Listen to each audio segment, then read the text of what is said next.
Olá, meninos e meninas! Vamos falar um pouquinho hoje sobre barbarismo e solecismo como vícios de linguagem.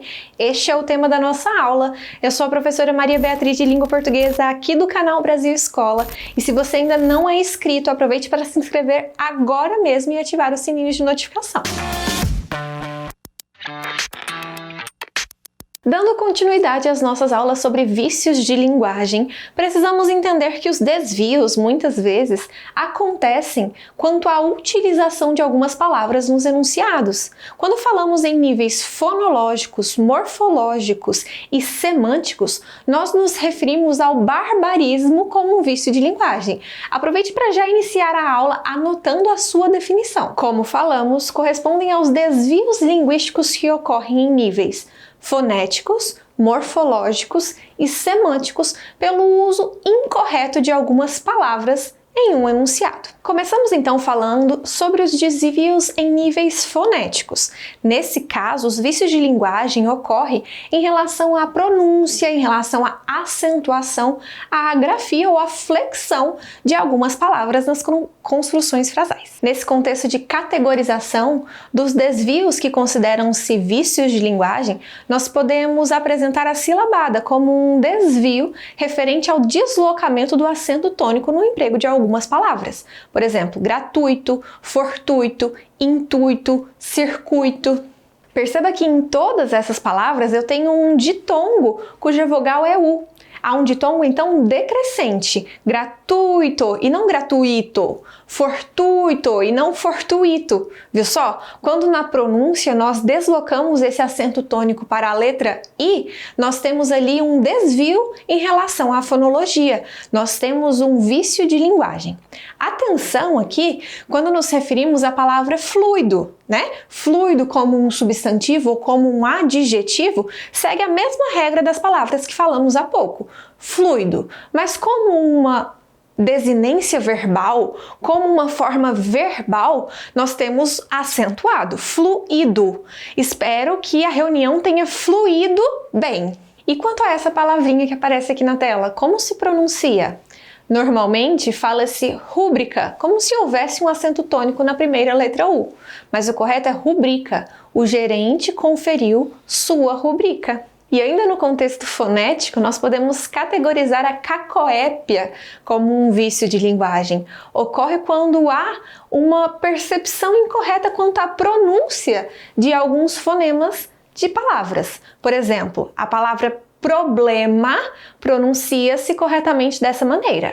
Problema. Quando eu falo problema ou problema, eu tenho uma ocorrência viciosa chamada cacoépia. Então, olha só, os técnicos resolveram meu problema rapidamente, não há nenhum vício nessa construção. O mesmo ocorre, por exemplo, com o verbo entreter. Entreter e não enterter. Viu só? Enterter é um desvio, categorizado como um vício de linguagem. Adoro assistir filmes para me entreter. É uma forma de entretenimento. A cacografia é mais um dos vícios de linguagem que podemos estudar. Nesse caso, há desvios quanto à escrita ou à flexão de uma palavra que podem interferir na forma como ela é pronunciada. Por exemplo, faça pesquisas em um glossário da língua portuguesa. A palavra glossário é escrita com 2 S's. Se eu escrevo com um S só, de forma incorreta, cometendo ali um desvio em relação à norma gramatical e pronuncio com som de Z, eu tenho então um vício de linguagem nesse sentido. O correto é glossário. Uma cacografia também acontece em relação à flexão verbal. Por exemplo, o verbo propor no passado. Eu pronuncio proporam no plural ou propuseram no plural. Veja só, na frase, os professores propuseram inúmeras atividades, o verbo é conjugado corretamente. Propuseram. Se fosse substituído por proporam, nesse caso haveria um desvio, um vício de linguagem. Quanto à flexão, o mais adequado é propuseram no passado, referindo-se a professores no plural. Tudo bem até aqui? Acho que está dando para anotar e conferir cada um desses desvios, né? Ainda falando sobre os barbarismos, nós podemos adentrar ali as perspectivas morfológicas.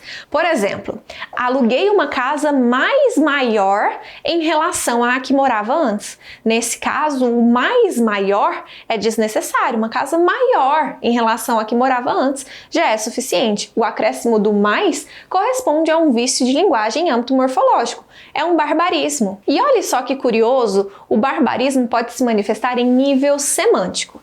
As palavras cumprimento com U e comprimento com O têm significados diferentes, não tem? Cumprimento corresponde à saudação, enquanto comprimento a uma medida. Se eu digo, por exemplo, recebeu dos convidados os cumprimentos durante a festividade.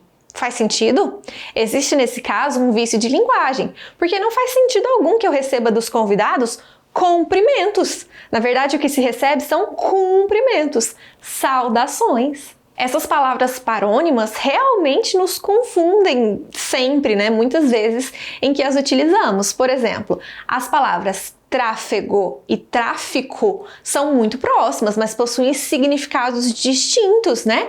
Tráfico como um comércio ilegal e tráfego como a circulação. Se eu digo, por exemplo, o tráfico de carros é intenso nas grandes cidades, eu não apresento ali o sentido proposto pelo emissor, né, inicialmente. O correto seria: o tráfego de carros é intenso nas grandes cidades, a circulação de carros, e não o comércio ilegal deles. Há uma divergência, assim, muito clara em relação ao sentido, é um vício de linguagem. E olha só que curioso, alguns estrangeirismos também são considerados barbarismos por inúmeros autores da língua portuguesa.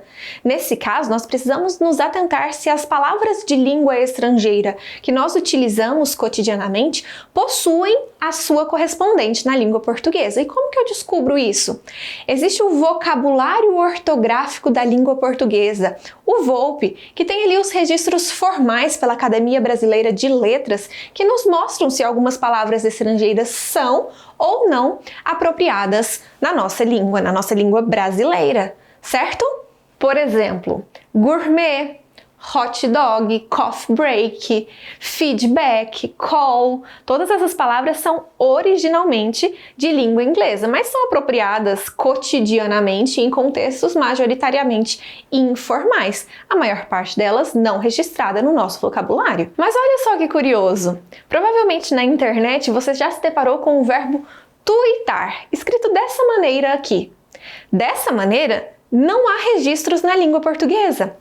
Mas existe um correspondente cuja pronúncia é a mesma, tuitar, com a letra U. Viu só? Existe esse registro na língua portuguesa e dessa segunda maneira não é considerado um vício de linguagem. Mas outras palavras possuem correspondentes com pronúncias completamente diferentes. Por exemplo, followers, né? Nós nos deparamos com essa palavrinha ali nas redes sociais muito frequentemente. No português, followers é seguidores e nós devemos utilizar essa palavra em um contexto formal, como deve ser escrita em língua portuguesa, conforme a gramática normativa. Todos esses são, então, barbarismos, desvios que acontecem em âmbito fonético, morfológico ou semântico. Diferentemente, quando nos referimos aos desvios que ocorrem em nível sintático, nós mudamos a categoria de vícios de linguagem. Falamos agora sobre o solecismo, que corresponde a vícios de linguagem, a desvios em âmbito linguísticos que acontecem em relação à concordância, à regência ou à colocação de termos em determinada oração. Já anote a definição também. Os vícios de linguagem em âmbito sintático que ocorrem em relação à regência podem ser apresentados, por exemplo, nas seguintes construções frasais. Assisti o filme cujo lançamento era aguardado. Veja só, o verbo assistir, quando tem significado de ver, visualizar, rege a preposição a. Assistir ao filme, como sinônimo de ver o filme, estaria incorreto. O mais adequado seria a colocação da preposição a. Assistiu ao filme. Do contrário, nós teríamos um vício de linguagem. Semelhantemente, ocorre em relação ao verbo chegar. A regência do verbo chegar é com a preposição a. Quem chega, chega a algum lugar e não em algum lugar. Se eu digo, por exemplo, chegou na escola com atraso, eu teria, portanto, um desvio, um vício de linguagem, tendo em vista que o mais adequado seria chegou à escola com atraso. Esses desvios sintáticos também podem acontecer em relação à concordância. Por exemplo, haviam muitas questões a serem resolvidas. Sabemos que o verbo haver é um verbo impessoal quando denota existir, quando é sinônimo do verbo existir. Nesse caso, a concordância deveria ser feita, portanto, no singular. Havia inúmeras questões a serem resolvidas, viu só? Quando eu apresento esse verbo no plural, eu tenho um vício de linguagem. E olhe só mais um exemplo para fixarmos verdadeiramente esse conteúdo. Caio e Bruno fez o exercício rapidamente. Faz sentido? Caio e Bruno resolveu o exercício rapidamente. Não, nesse caso eu tenho um sujeito composto, são duas pessoas, Caio e Bruno, resolveram o exercício rapidamente, fizeram o exercício rapidamente, no plural. Eu tenho ali um desvio linguístico referente ao solecismo, ao vício de linguagem quanto ao plano sintático. Continuando e finalizando nossas discussões acerca do solecismo, analisamos a colocação de alguns termos nas frases que surgem de maneira incorreta. São desvios, são vícios de linguagem. Por exemplo, te amo. Olha só que poético. Está correto? Não, se for início de frase. Nas nossas aulas de colocação pronominal, nós já vimos que após algum tipo de pontuação ou no início de um período, a colocação pronominal mais adequada é a ênclise. Então, se te amo for uma frase completa, o mais adequado seria amo-te. Agora observe a frase e me fale se aqui há ou não um vício de linguagem. Entregarei-lhe os presentes assim que eu chegar. Ponto final. E aí, o que você acha? Preste atenção na colocação do pronome oblíquo átono lhe com o verbo no futuro. Isso é possível? Não, é mais um vício de linguagem. No início de frase, quando temos verbos no futuro, o adequado é que se utilize a mesóclise. Entregar-lhe-ei é o mais adequado. Esses vícios linguísticos muitas vezes passam de forma despercebida aos nossos olhos e no cotidiano. Sabendo de cada um deles, podemos classificar e evitar quanto ao uso na fala e na escrita. Espero que você tenha conseguido anotar tudo e aprendido um pouco mais sobre esse conteúdo. Se gostou do vídeo, curta, compartilhe com seus amigos, procure-nos nas redes sociais e clique nos links aqui na descrição. Também temos uma novidade, você já curtiu nossos podcasts em outras redes sociais? Dê uma olhadinha que tem muito conteúdo bacana. Até as próximas aulas!